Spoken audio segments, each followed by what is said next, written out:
Okay. So the last bit is on getting more sources of income. And I just wanted to start with a simple quote from the Bible that usually says, "Man shall not live on bread alone." And we'll also illustrate it with simple examples from companies that we know locally. So we have a company like Safaricom. If you think about the sources of income for Safaricom, so they're a traditional telecom company.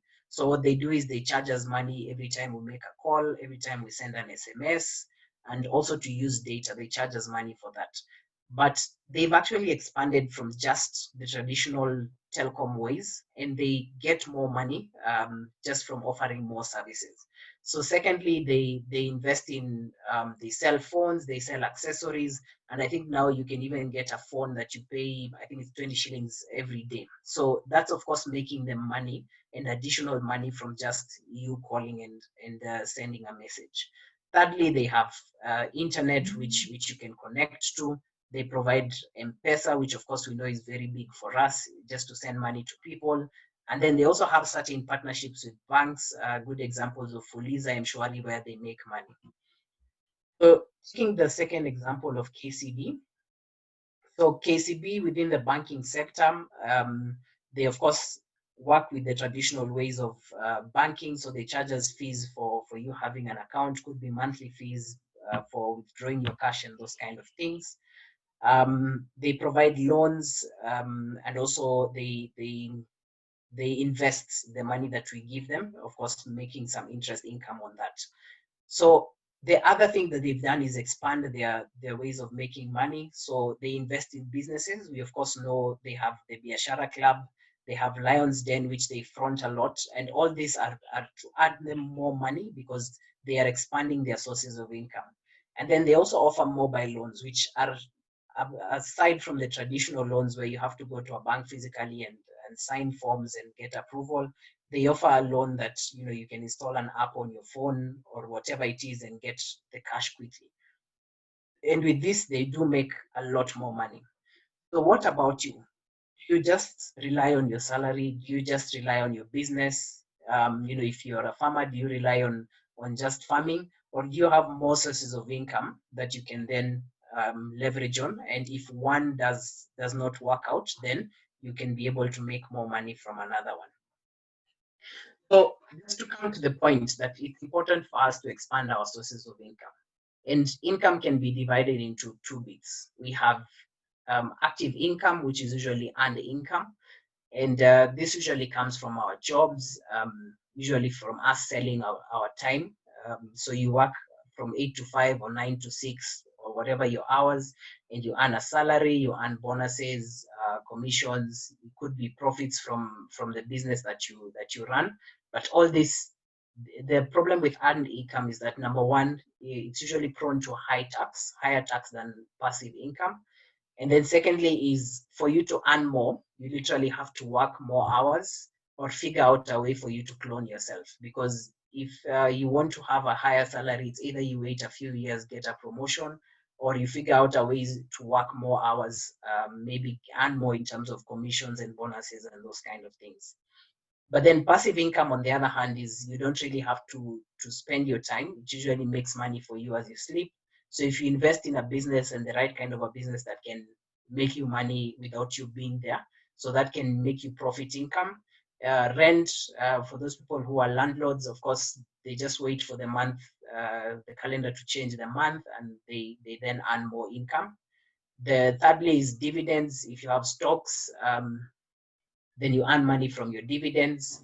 Then you can also have interest income that you get from either lending money or from your investments. And then lastly, we have capital gains. If you have stocks and tomorrow they gain value, today you bought them at 10, tomorrow you sell them at 20, then you earn income there because the asset has increased in value. So it's important for us to find a way to make money while we're sleeping.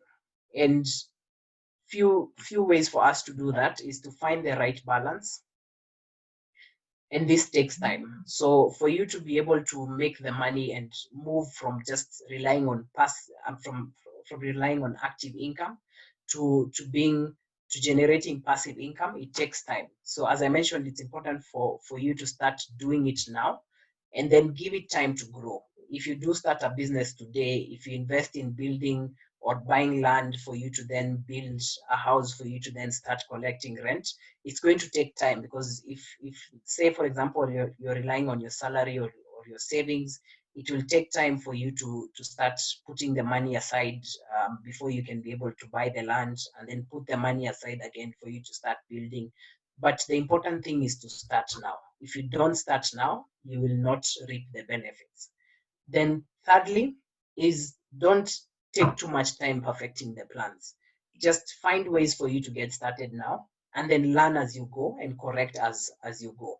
If you take time to perfect the plans, build a 20-page business plan, what stops somebody tomorrow from starting this exact same business that you want to do? So we really have to figure out a way, if you well research your business idea and you're happy with it, you can decide to start it in a simple way today, and then over time correct, learn, invest in learning a bit more about the business, and then over time you can then perfect the plans as you go. And lastly, preferably we should invest in something that does not require capital. So a lot of times what kills businesses is the fact that they have fixed expenses. Fixed expenses could be rent, could be that you have a car that you need to keep servicing and those kind of things. And that capital usually kills businesses.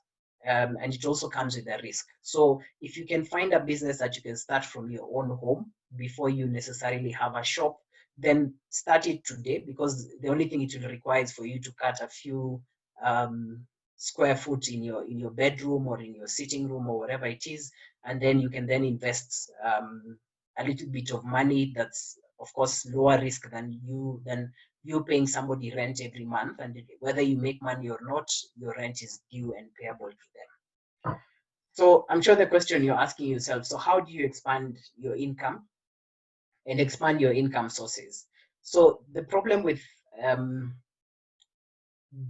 active versus passive income is that it takes time. You have to start with active income. You have to start with your investing your time before you can then convert and start earning passive income. So here's just a few sources that you could start looking at what you can do. So a lot of these sites, Upwork, Fiverr, Hustlevid also has a few more inside.